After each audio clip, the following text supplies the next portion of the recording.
I keep getting questions on my IG about how feet and pelvic floor health is connected. And it's honestly a bit complicated. So I'm making this a longer video. Stick with it if you want all the answers on why it is so important to work on your feet if you want to have a healthy floor, pelvic floor, and really vice versa. The two really go together. Okay, so there's three main reasons here that relate to one another, and they're all a little bit, they're very interconnected. So in general, our feet are really stiff and really not very functional in terms of doing their job as feet, which is really to walk and run and get us around the world. But they also have this big impact on our hips, because really like the foot and the hip are connected, and if you just lift up your leg and try rotating your thigh so it goes in and out, you can see how as you rotate your thigh, your foot comes along for the ride. And that seems really obvious, but it's also very important in terms of understanding the hip, foot, pelvic floor connection. So I guess I should say also the small hip rotator muscles are pelvic floor muscles. So as you work on this, just doing this is a nice pelvic floor exercise, because you're waking up those pelvic floor muscles and helping them move more than maybe they do every day. So that's kind of the first thing to understand. Feet, hips, pelvic floor, all the same thing. When most of us who've been standing in heeled shoes and sitting in chairs our whole lives, we have a pretty kind of short, tight back section. And our tendency is to stand by leaning our pelvis forward. So try that. Try kind of like pushing your weight into your pelvis. Notice how that feels. I'm exaggerating, but I want you to exaggerate so you can feel what it feels like. And now I want you to pull your weight back into your heels. So I've taught this a lot in a lot of places.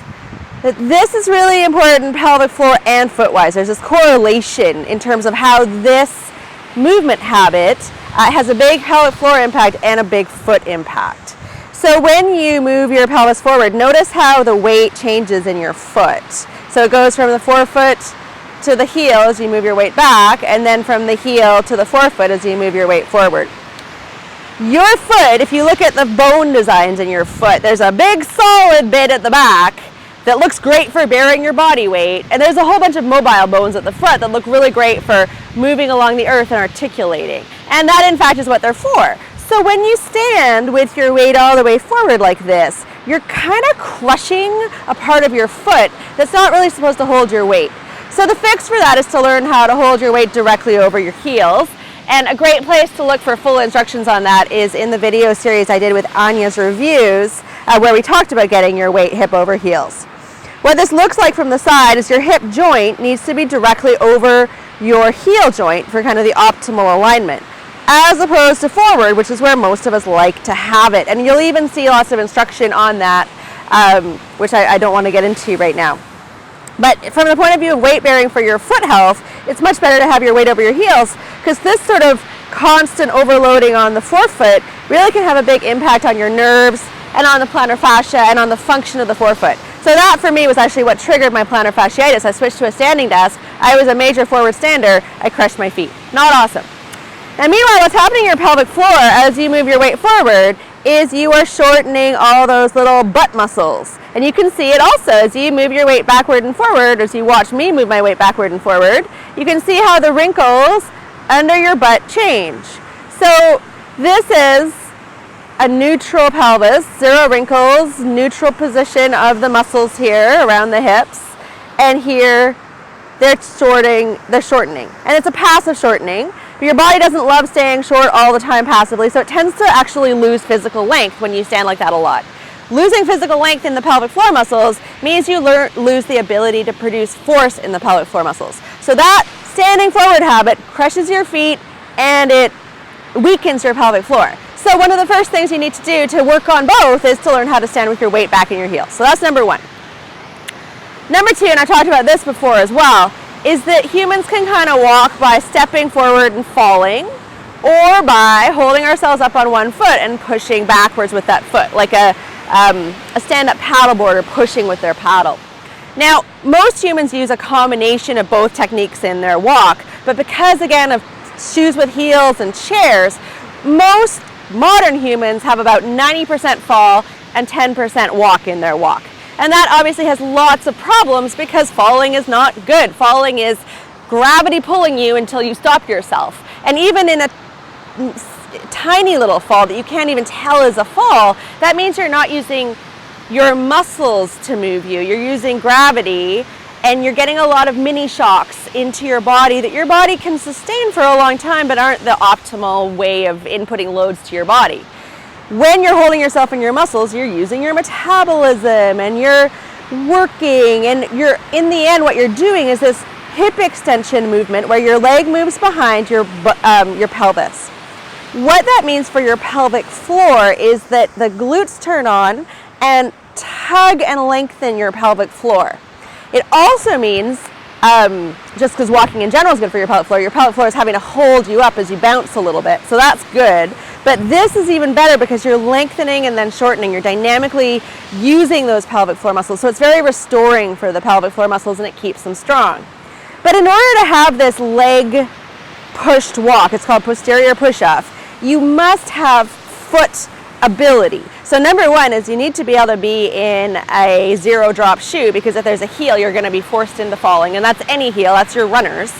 But also, as your leg gets better at moving backwards, you're going to have to use a lot of toe extension to push forward with that last, or to roll forward with that last part of the push. So you need big toe mobility in order to walk, in addition to length through your calves and hamstrings and your hip flexors. So to have the foot doing its job optimally and therefore being as healthy as possible, you require movement through the leg and hip, and that very movement is also what helps your pelvic floor.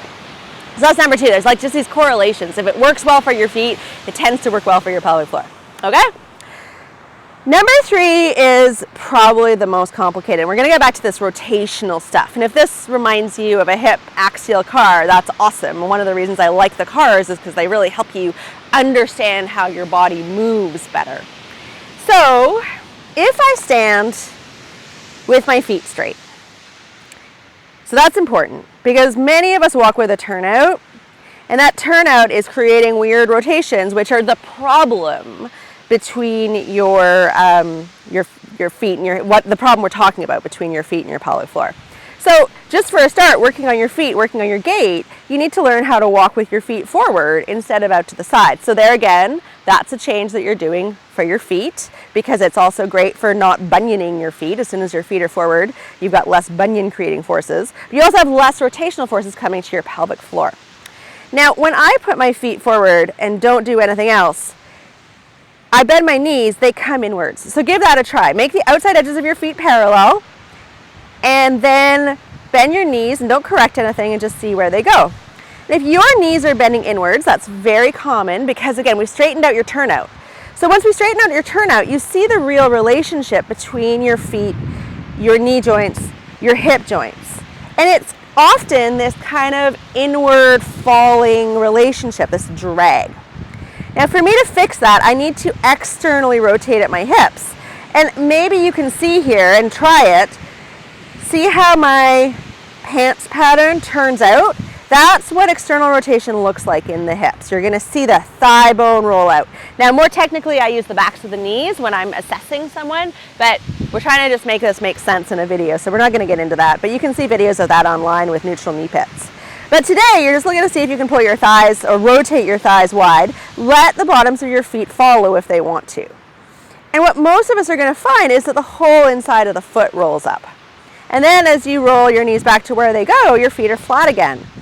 And that right there is that foot stiffness, because if you roll out, you can't stay like that. You've got to walk. You've got to walk with your feet on the ground, but you can't do that. So your stiff feet roll down and pull your hips in with them. And now your hips are in this kind of immobilized, internally rotated, non-optimal place in terms of pelvic floor health. So this mobility of the, let's see, I'm going to go sideways. I think you can see more easily sideways. So this isn't ankle mobility, because ankle mobility is just the same thing that we already saw. When my hips turn, my whole ankle and foot turned. What we're talking about here is the ability of just the forefoot, this part of the foot, to move on its own.